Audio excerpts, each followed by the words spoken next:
Olá, olá, minha gente! Seja muito bem-vinda ou muito bem-vindo ao meu aulão de espanhol.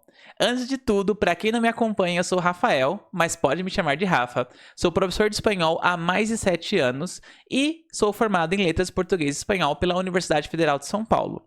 Sou especialista em ensino digital, esse mesmo, ensino online.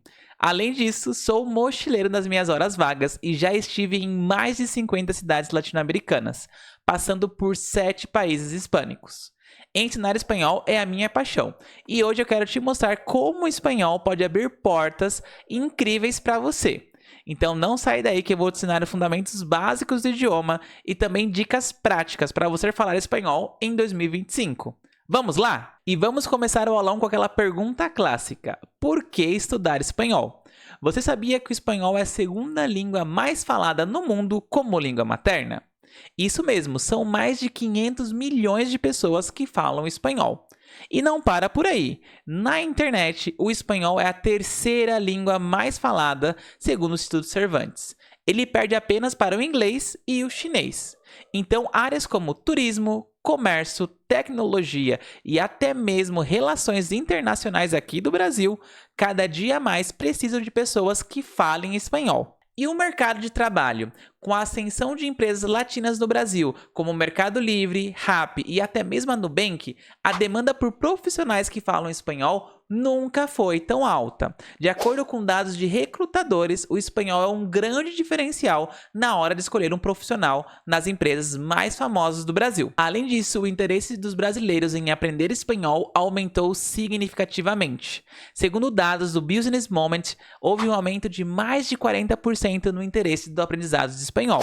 Isso reflete como os brasileiros estão tendo essa percepção de que o espanhol pode abrir portas, seja no trabalho, seja na carreira acadêmica ou até mesmo para questões pessoais, como turismo ou até mesmo coisas culturais, como ver filmes, novelas, músicas. Eu mesmo amo Karol G. E no turismo, o espanhol é indispensável. Eu, como mochileiro, sei como o espanhol faz a diferença quando você viaja.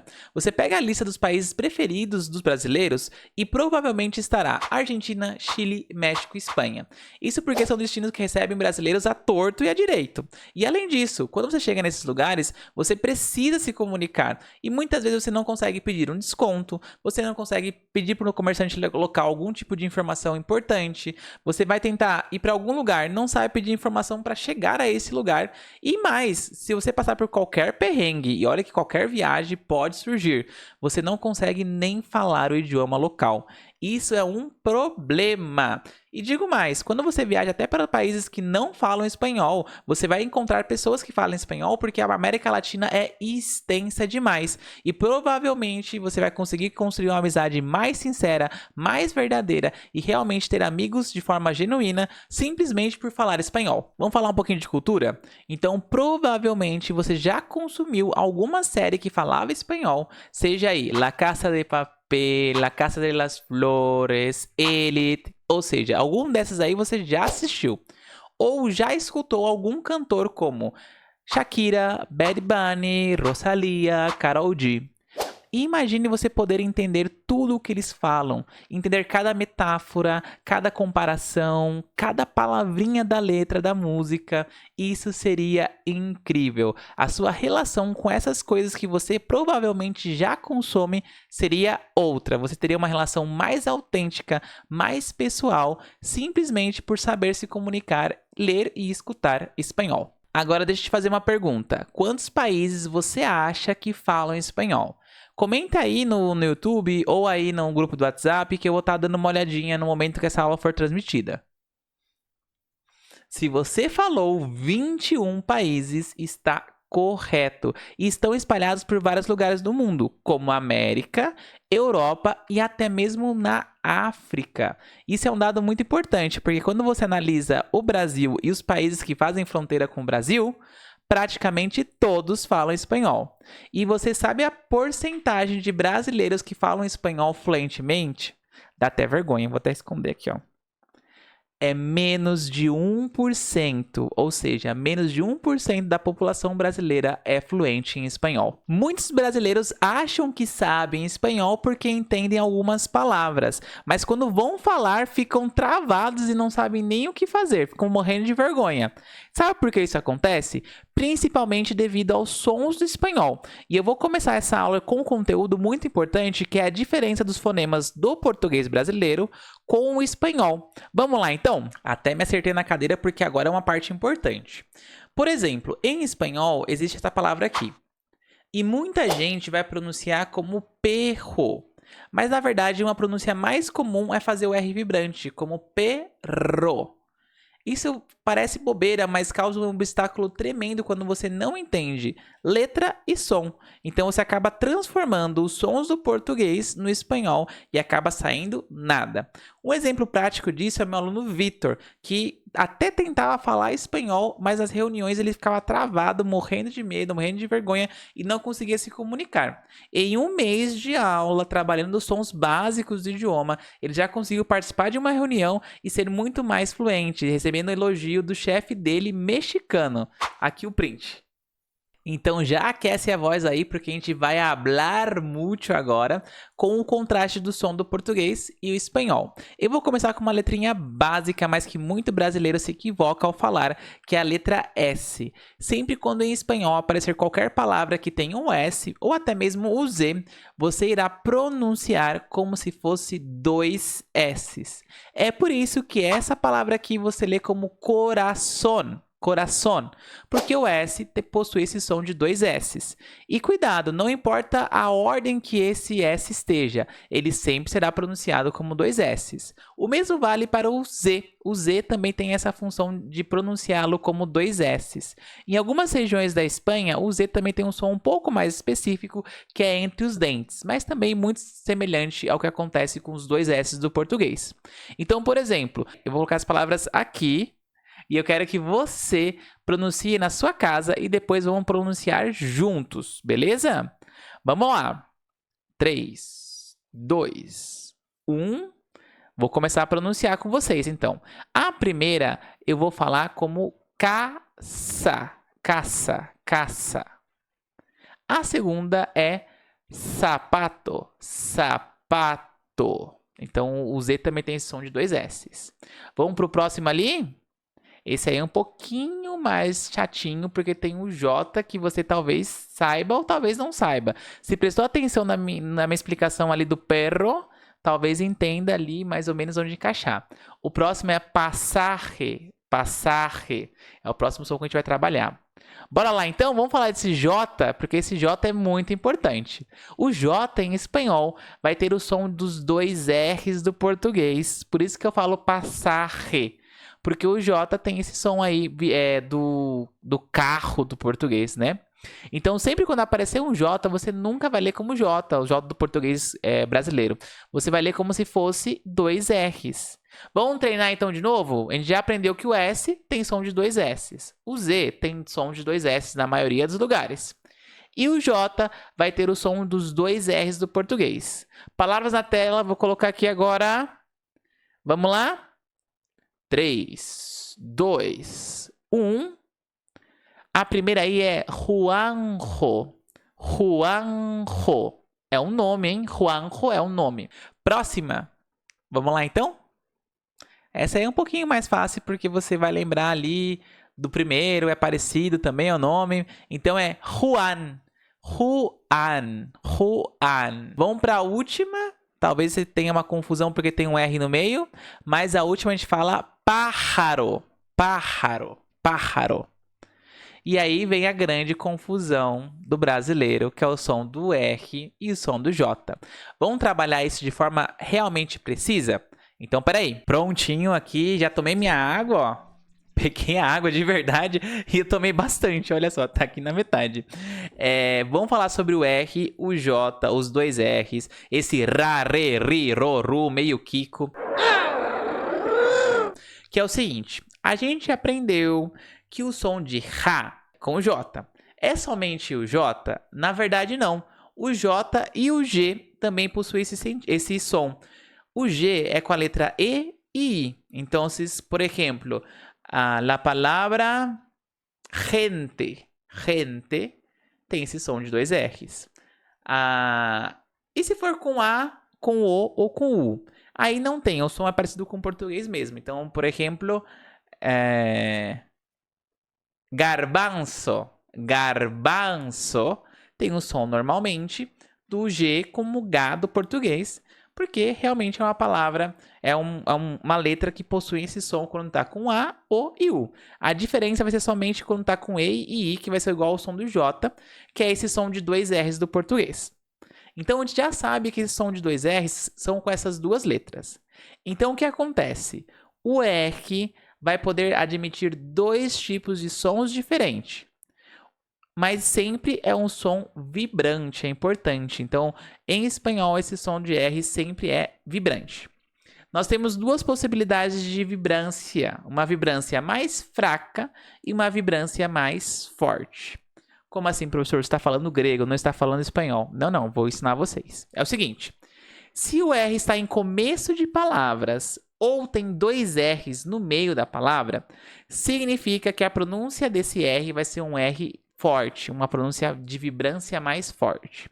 Então, essa palavra aqui, por exemplo, eu vou falar rápido, rápido, rápido. Então, olha como vibra a minha língua e por mais tempo. O mesmo vale quando tem 2 R's no meio da palavra. Como a palavrinha aqui, por exemplo, perro, perro. É um R vibrante mais forte. Então, tem que saber disso. Se tá R em começo de palavra e ele vai iniciar aí qualquer tipo de nome, substantivo, verbo, não importa. Você vai pronunciar ele como R vibrante forte. Agora, se tem 2 R's no meio da palavra, significa que também será um R de vibrância forte. Beleza? Isso aí é um resumão. Isso aí eu mastiguei e fiz igual papa de neném, que você vai mastigando e coloca na boca. Então, isso aí é uma explicação bem resumida. Mas já ajuda muito você que está começando a estudar espanhol ou você que tem dificuldade em falar se é um R vibrante ou não. Um R vibrante forte ou um R vibrante fraco, tá bom? Agora, se tem somente um R e está no meio de palavra, geralmente é entre vogais, ou depois de consoantes da mesma sílaba, ou, por exemplo, aí eu me embaralhei um pouquinho, eu não vou corrigir isso aqui não, mas vamos lá. Oh meu Deus, será que eu corrijo? Gente, vocês estão aqui, vocês gostam de mim, né? Então vou aceitar que vocês também entendam que eu acabo me embaralhando um pouquinho. Então é o seguinte, o R, quando tá sozinho no meio de palavra, seja ele entre vogais ou depois de consoantes da mesma sílaba, o que significa isso? Por exemplo, a palavra padre, padre. Então, depois da consoante da mesma sílaba ali, o D tem um R. Significa que vai ser um R de vibrância fraca, que é igualzinho ou muito parecido com o R de vibrância fraca do português brasileiro. Então, essa palavra aqui eu não vou falar carro. Não precisa, eu falo caro. Essa palavra aqui eu não vou falar perro, eu vou falar pero, porque é o R de vibrância fraca igual ao português. E o mesmo vale quando está depois de consoantes da mesma sílaba. Então, por exemplo, padre. Eu não vou falar padre, não vou falar padre, normal. Ou, por exemplo, madre. Eu não vou falar madre, eu falo madre. Então, é importante vocês saberem isso.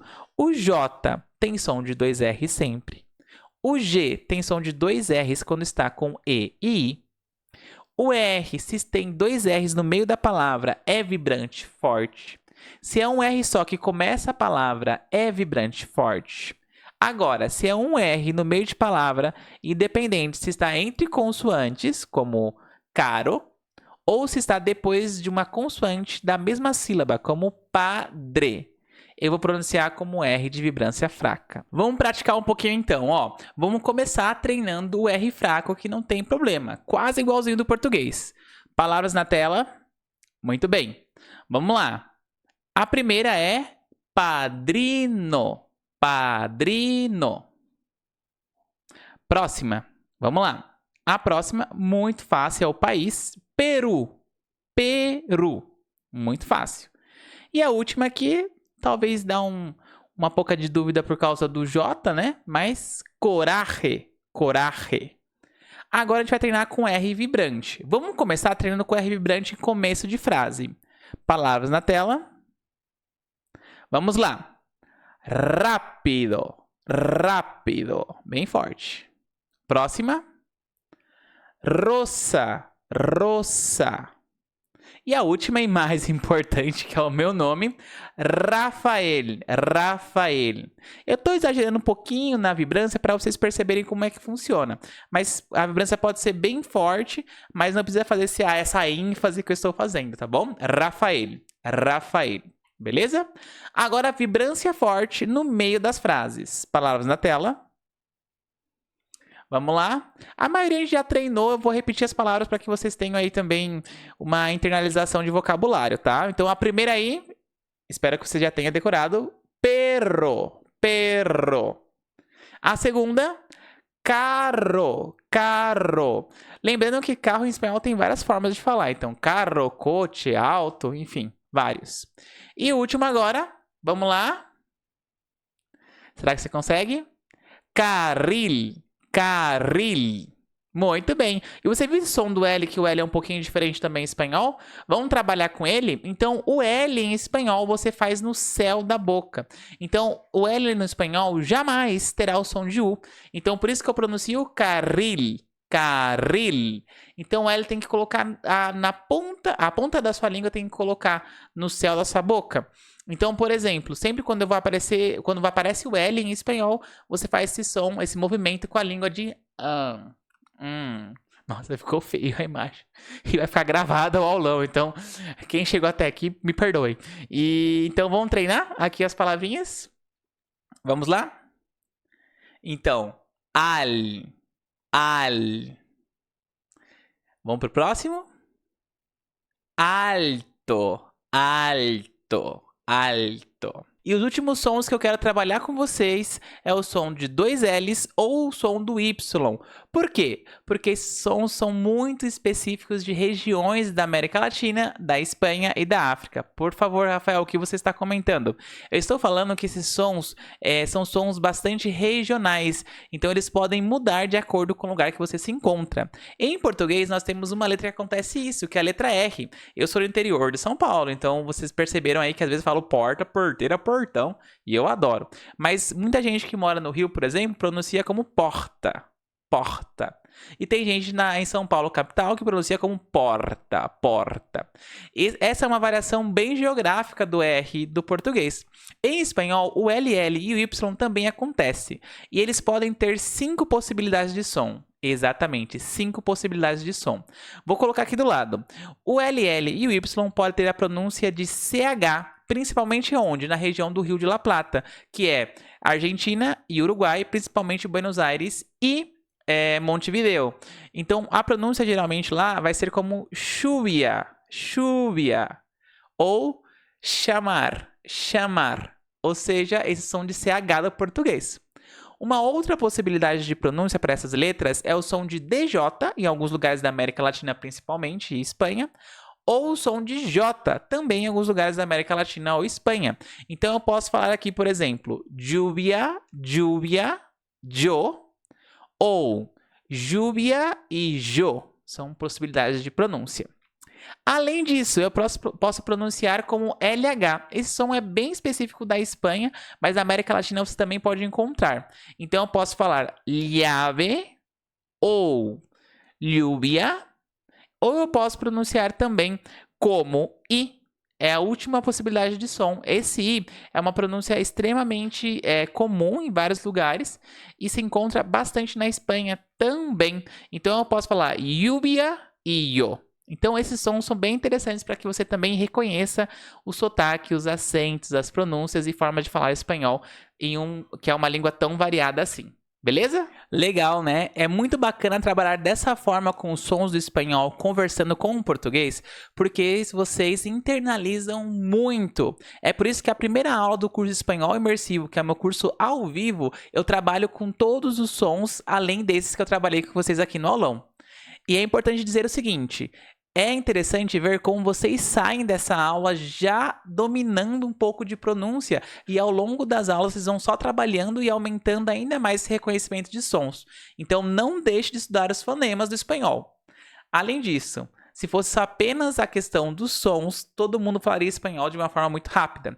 Mas tem uma coisa que as pessoas têm muito medo e quando falam até dá arrepio em muita gente, que é a famosa gramática.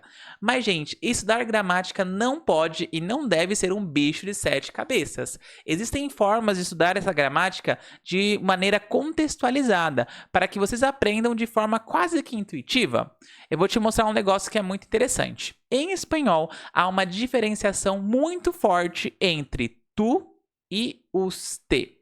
Como assim? Se eu vou chamar uma outra pessoa e quero falar diretamente com ela, eu posso usar um desses dois pronomes, ou tu ou usted.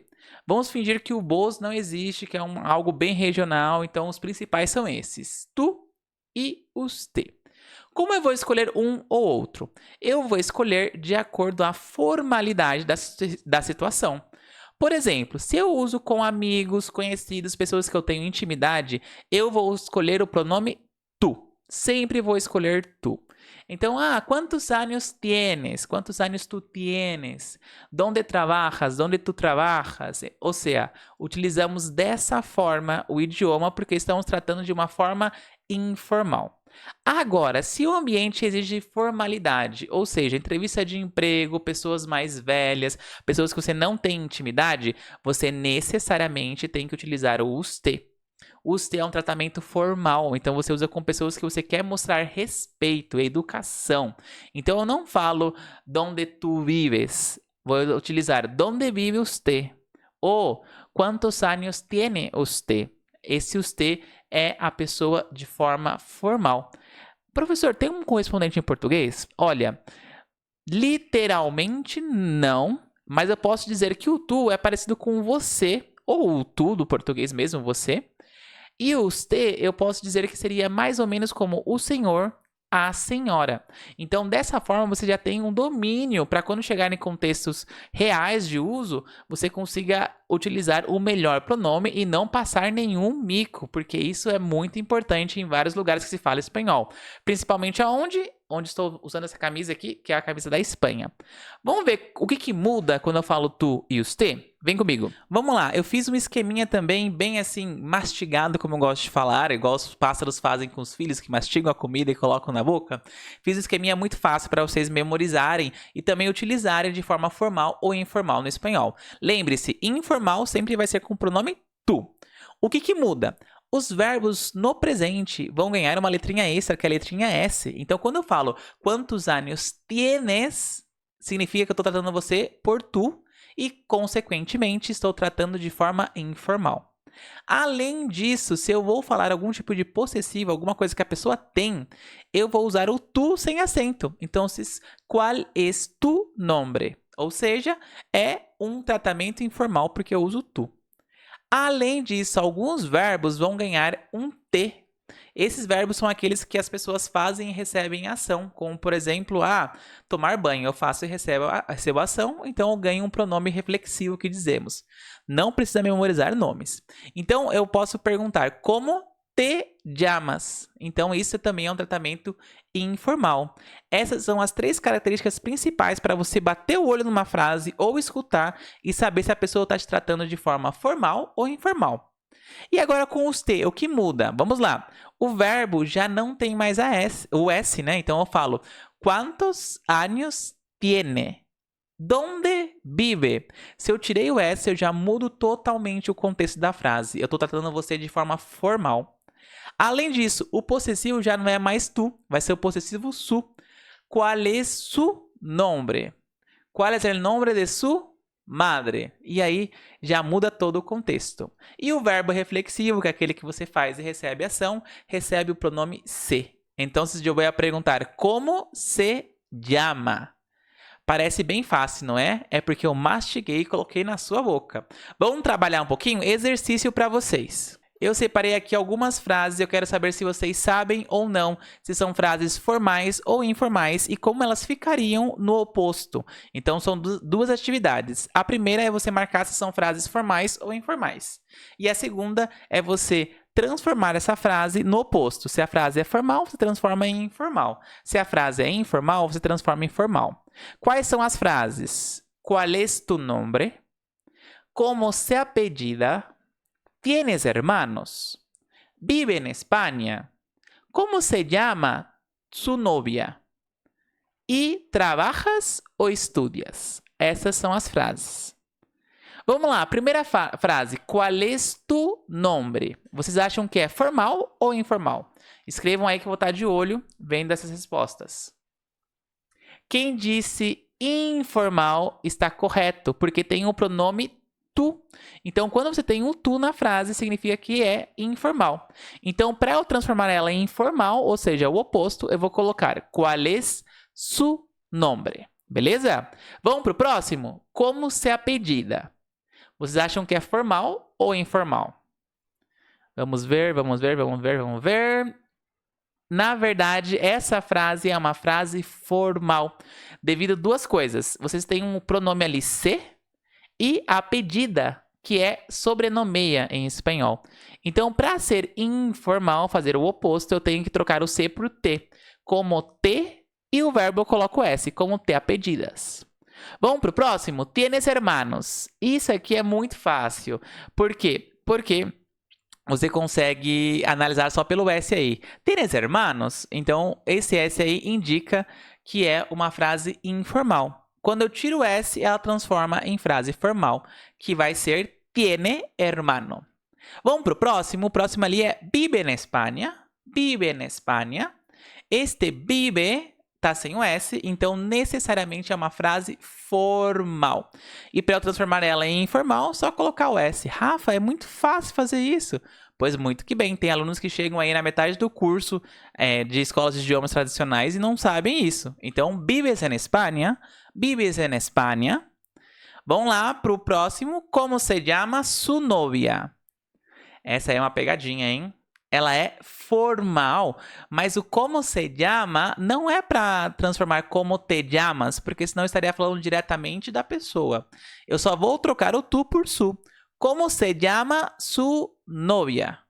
Nesse caso, trocar o su por tu. Como se llama tu novia? E vamos para a última frase. Trabajas ou estudias? Muito fácil. Tira o S e vira formal com S informal. Então, trabajas ou estudias? Informal. Trabaja ou estudia? Formal. E aí, gente, você viu como que pode ser muito mais fácil estudar gramática de forma reduzida e contextualizada? Então, já quero que fique como lição para vocês. Toda vez que você lê um texto, escutar algum diálogo em uma série ou até mesmo em música, percebe se o verbo está com S no final no presente. Se estiver, é um tratamento informal. Vamos ver agora como você pode estudar espanhol de uma forma mais correta ou uma forma mais dinâmica e mais eficiente? Vem aqui. Para estudar o idioma de forma mais eficiente possível, é necessário entender que existem 4 habilidades linguísticas. E essas 4 habilidades linguísticas são muito importantes para que você internalize o idioma. Elas são ler, ouvir, falar e escrever. Um erro de principiante é achar que só decorando regras gramaticais, verbo, vocabulário, vocês aprendem espanhol. E isso é uma mentira. Você precisa trabalhar as 4 habilidades para ter aí esse domínio da língua espanhola, tá bom? Como se trabalha cada uma dessas habilidades? Vou dar algumas dicas aqui muito rapidinhas para vocês, tá bom? Primeiro, escutar. Escutar eu tenho várias sugestões. Claro, trabalhar com músicas é o clássico, mas uma dica que eu sempre dou é vocês começarem a acompanhar perfis na internet que falam sobre coisas que vocês gostem. Como, por exemplo, eu adoro coisas sobre viagem. Então, eu sigo algum perfil que fale em espanhol sobre viagens. Tem vários criadores de conteúdos para todos os nichos. Maquiagem, moda fitness, moda qualquer que seja, é o que mais tem. Também tem aqueles de humor, então tem bastante coisa para que vocês acompanhem e trabalhem a escuta. Sobre leitura, aí tem um clássico que eu acho muito importante. acompanhar notícias no celular. É muito bom porque recebe notificação, você lê de forma intuitiva, você fica atualizado do que está acontecendo no mundo. Então, ler notícia é muito bom. Tem vários aplicativos bem legais, como La Nación, BBC News. Então, tem muita coisa legal que você pode baixar no seu celular e ficar acompanhando e aí, trabalhando a leitura de forma aí quase que imperceptível da sua rotina, tá bom? O terceiro é a escrita. Esse aí é um pouquinho mais difícil, mas tem um truque muito bom. Primeiro, usar aplicativos para ter esse intercâmbio com outras pessoas. Existem vários aplicativos que eu vou falar daqui a pouquinho que mostram pessoas que estão aprendendo português e que falam espanhol, que vocês podem dar como se fosse um match e começar a conversar um com o outro e um ajudar o outro. Isso é muito bom. Caso você não goste de aplicativos ou vai dar um problemão com seu namorado, sua namorada, sua esposa, seu esposo, então tem uma dica boa também. Você pode acompanhar páginas no Instagram ou grupos do Facebook de temas que que geram discussões, como alguns seriados, alguns portais de notícias que pedem opinião, e você pode começar a comentar lá mesmo, jogar a caruda, ver algum comentário que você concorda ou discorda e comentar embaixo para que as pessoas te entendam e você também trabalha essa parte de escrita. A parte de fala é um pouco mais difícil, porque precisa de um acompanhamento para saber se está indo bem ou mal. E aí vai um pouquinho de algumas coisas que eu já fiz e que funcionaram, ou que alunos já fizeram e funcionaram. A primeira dica é grupos de WhatsApp. Então, você pode tentar encontrar grupos de WhatsApp que as pessoas conversem sobre um tema que você tenha domínio ou que você goste e também mandar áudios por lá. Mas tem que ter aquela caruda, né? Mandar assim com cara e coragem. Tem gente que tem vergonha, então tudo bem. Mas, além disso, o que você pode fazer é criar um diário de áudio, então como um diário, um telediário, eu posso dizer assim? Não, um áudio diário, melhor, no qual telediário também pode ser com vídeo, né, mas áudio seria o suficiente. Você se gravar todos os dias falando o que fez no dia, usando espanhol, e ao passo que você vai avançando, você vai tentando corrigir as pronúncias, vai trabalhando com aplicativos que trabalhem com a correção de pronúncia, que eu vou mostrar nessa aula também, e isso torna que você fique um pouco mais fluente falando, já que você trabalha todos os dias e tenta melhorar o que você está falando do dia anterior. É uma estratégia muito boa que eu recomendo para os meus alunos. Então, primeira coisa importante que vocês saibam, e quero que vocês saiam dessa aula realmente sabendo, não foque somente na parte escrita. Tem que trabalhar as 4 habilidades da língua. Vamos lá? Vamos ver como agora os aplicativos, né? Uma excelente forma de trabalhar todas essas habilidades é utilizar os aplicativos corretos. Eu vou dar aqui a minha listinha secreta de aplicativos que eu acho bem interessante para vocês, tá bom? Vou começar com o meu xodó. É um querido, eu uso quando tenho dúvidas de pronúncia, por exemplo, no inglês, que eu também falo, mas às vezes dá aquela travadinha. Se chama Forvo. Forvo é um dicionário de pronúncia, olha que interessante. Você coloca a palavra e lá já vai dar pessoas pronunciando essa palavra. E são pessoas reais, nada de material didático. Então as pessoas mandam um áudio daquela palavra e você consegue escutar como os nativos falam. E além disso, te dá opções de frases com essas palavras. Às vezes não tem a frase completa, mas tem expressão. E isso é muito interessante. O meu segundo xodozinho é o Reverse Context para conjugações e significados de palavras. Ele dá, como no site, uma opção para você colocar um verbo e ele já sai conjugado de acordo com a gramática normativa. Isso ajuda muito para quando você tem dúvida de conjugação de verbo. Então, por exemplo, como que eu falo poner yo, que é colocar? Eu posso procurar lá e descubro que é pongo. Yo pongo la ropa, por exemplo. Então, é muito interessante. O meu terceiro xodozinho, seguindo na linha de dicionário, de entender um pouquinho melhor as palavras, é o Lingui. Ele é um dicionário também online, só que ele trabalha muito com contexto.